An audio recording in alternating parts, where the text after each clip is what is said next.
Susanna, me vai? Dici, senza avvocato, hai già vinta la causa. Cosa è nato? Hai già vinta la causa? Cosa sento?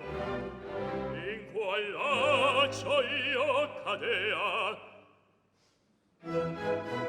Perfidi, io voglio di tal modo punirvi. A piacer mio la sentenza sarà.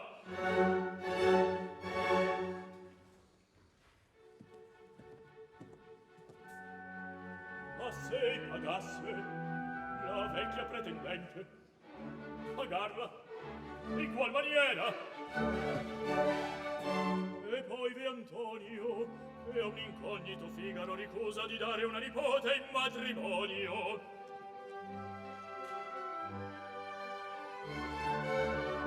Coltivando l'orgoglio di questo mentecatto,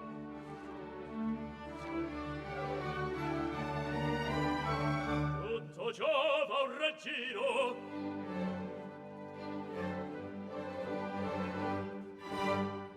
Il colpo è fatto.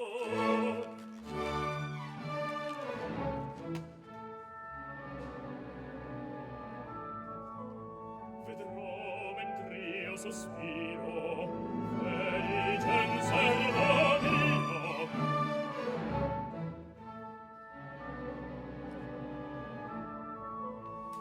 Men che in van desio ei posseder dovrà, vedrò per man d'amore unita un vile oggetto che in me desta un affetto che per me poi non ha, che per me poi non ha.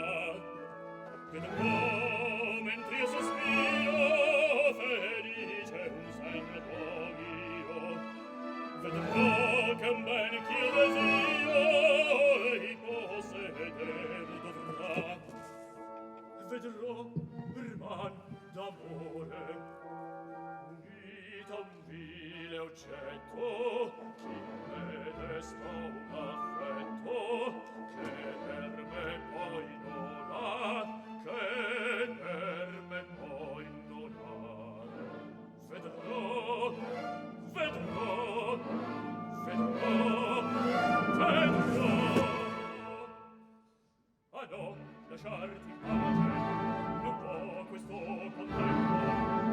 Tu non nascesti audace, tu non nascesti audace per dare a me tormento e forse ancor per ridere di mia felicità. C'ha la speranza sola delle vendette mie, quest'anima consola e giubilar mi fa, e giubilar mi fa.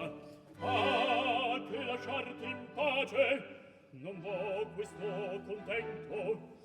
Tu non nascesti audace per dare a me tormento e forse ancor per ridere di mia felicità. C'ha la speranza sola delle vendette mie, quest'anima consola e giubilar mi